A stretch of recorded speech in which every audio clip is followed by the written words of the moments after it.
What's up, guys? It's Chadlantis, and today's vlog is regarding the Monday stream at first, and that was actually an awesome stream. Thank you everybody for being there and supporting the channel and sharing the love. It was amazing being able to hang out with you all for the entire day. Near the end of the stream, we actually tried doing what was basically a 2v3 trials carry, because the third person, which was actually the viewer trying to carry, basically fell asleep. He already isn't that skilled in FPS gaming.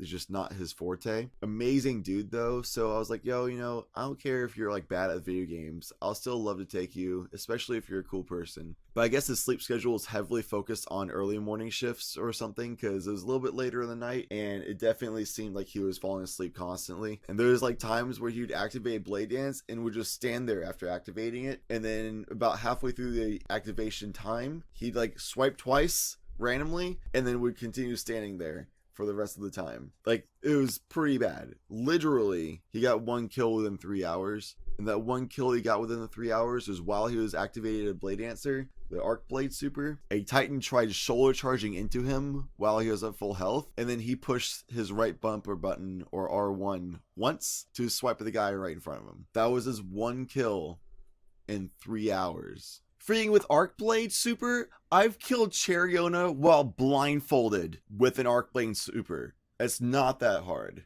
And if you want to see that clip, it's actually going to be right here. Just click the link, it'll take you right to it. It's the full blindfold PvP challenge video from way back when I did it with my cousin Champ and the little Gump, which is a streamer friend of mine who came and visited one day. Definitely check it out. It was a lot of fun. And I killed Cheriona while blindfolded. It was kind of mostly luck, but we did it!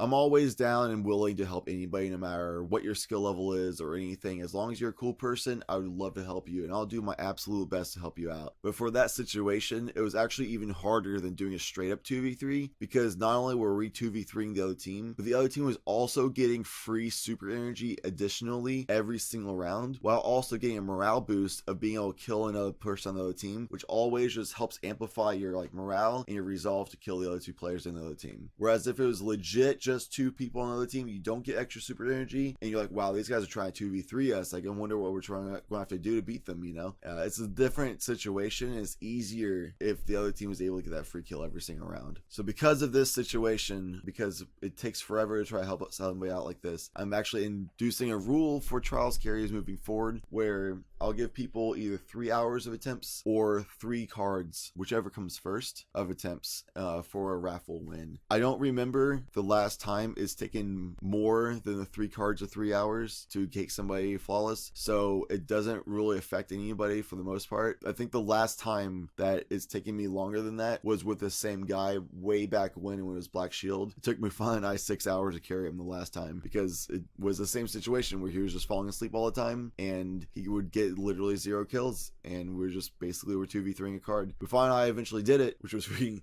hype. We basically carried a sleeping person flawless. But it's one of those things where as long as you at least do something for your part and you're not falling asleep at the controller, I'll be able to carry you. And that's just one of those things where that's going to weed out those people that are basically not doing anything beneficial. And if you're not doing your part to the fact where you can actually get a flawless run within 3 hours of 3 card attempts, then you might not be at the skill level where you really should be going flawless yet, right? So I know I will always be doing absolutely everything I possibly can to help people going flawless. I use like some cheese strats. I change subclasses to being subclasses that aren't really what I enjoy playing all the time, but what I think is most effective for not only my playstyle, but also to help people go flawless. And I do absolutely everything I can. I drink like huge mugs of caffeine to help people go flawless and stuff. So I do everything I can to get you guys flawless. But it gets to the point where a lot of viewers will be sitting around just being like, man, I'm never going to go flawless. I want to see this guy go flawless. I want to go flawless. I want to try it. Like, have a chance to win the raffle, stuff like that. And if it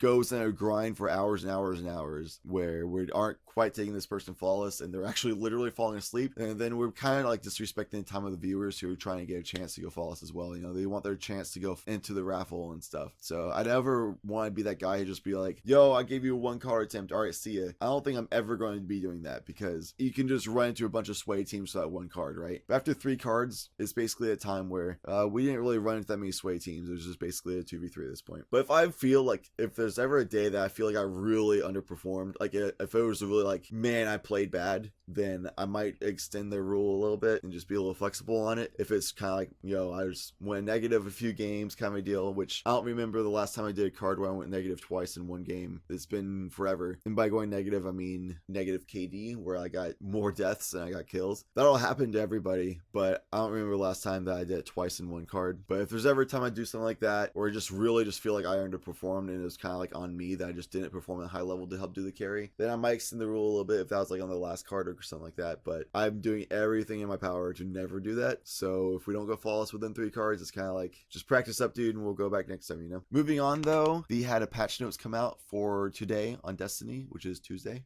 That's actually the reason why this vlog was late, because I was waiting for these patch notes. And then when the patch notes finally came out, I got distracted because I found out that my grandma went and had knee surgery and she's in the hospital. So nobody told me that that's going to happen. Apparently everyone in my family knew about that except for me. Probably because I'm in my room all day long, locked up and just doing trials carries all day long. But still, I feel like a text would be sent or something. Just let me know, hey, Chad, by the way, your grandma is going to go for knee surgery and that might cause her to not be able to walk again.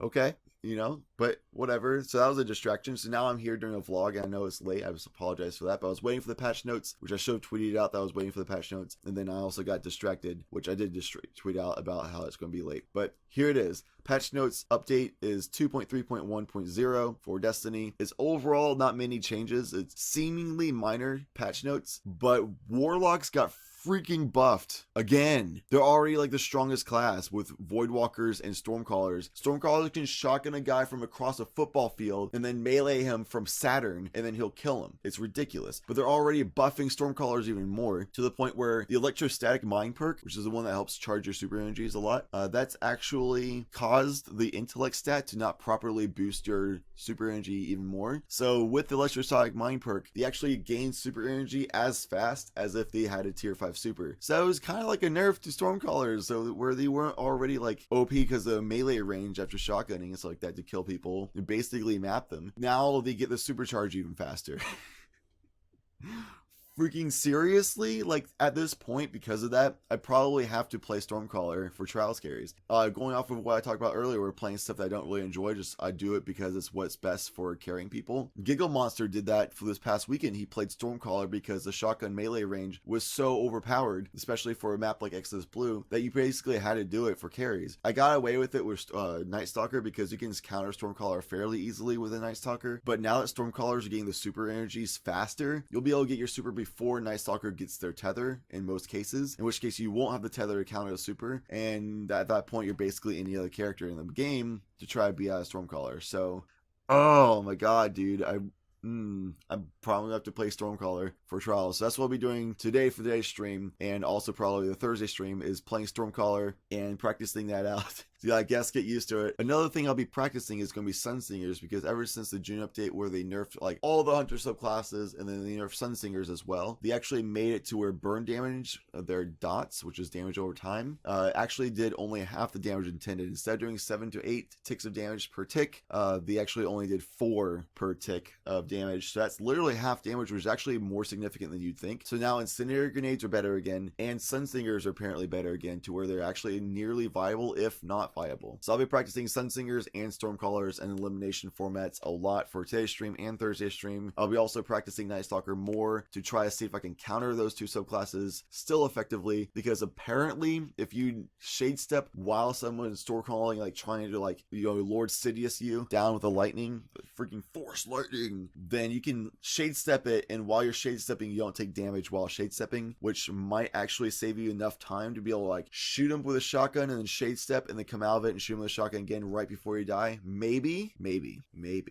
But it's really crazy specific timing to make that pull that off, because the Stormcaller can easily just sit out of range where they can shoot you down with lightning and your shotgun won't do enough damage and stuff. So you have to be like perfect ranging and perfect timing to make that happen. And because of how Destiny has lag and latency issues, that probably won't work most of the time. So we're going to try it out and see if it works out. They also fixed a bug that prevented the Apotheosis Veil from being accessible within the exotic armor blueprints kiosk. That's the helmet for Warlocks. They also fixed an issue that caused weekly activities from ending earlier than the weekly reset. Basically what that means is you can no longer do the Trials preview glitch for seeing what the next week's map is. Giga Monster already did it, which revealed that next week's map will be Asylum, unless they patch it or do something to where it changes the map. Maybe they might do that, but I really don't think they will. So it's almost guaranteed that next week's map it will be Asylum this upcoming weekend, which means more shotguns, more universal emotes. Yay. Yay. Perfect timing for the dot fix to come in, by the way, because Sunsingers throwing a firebolt grenade through the doorways of the top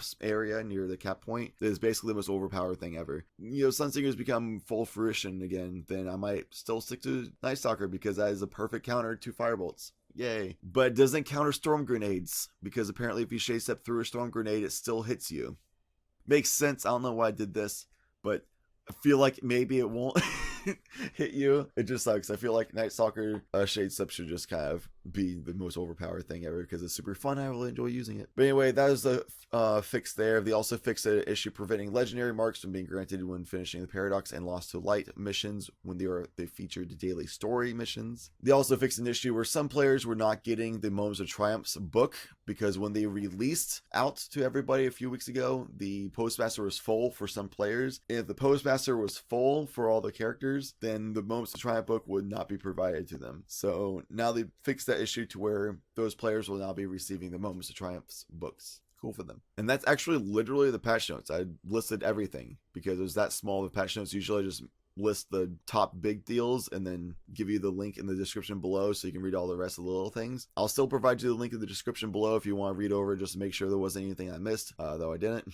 And there's apparently an issue right now where people keep getting a beaver error code when trying to play Destiny, which is currently being fixed as announced through Destiny's Bungie help Twitter. So hopefully that's fixed by the time I stream later tonight. That'd be freaking awesome. Thank you so much for being you, and thank you as always for watching.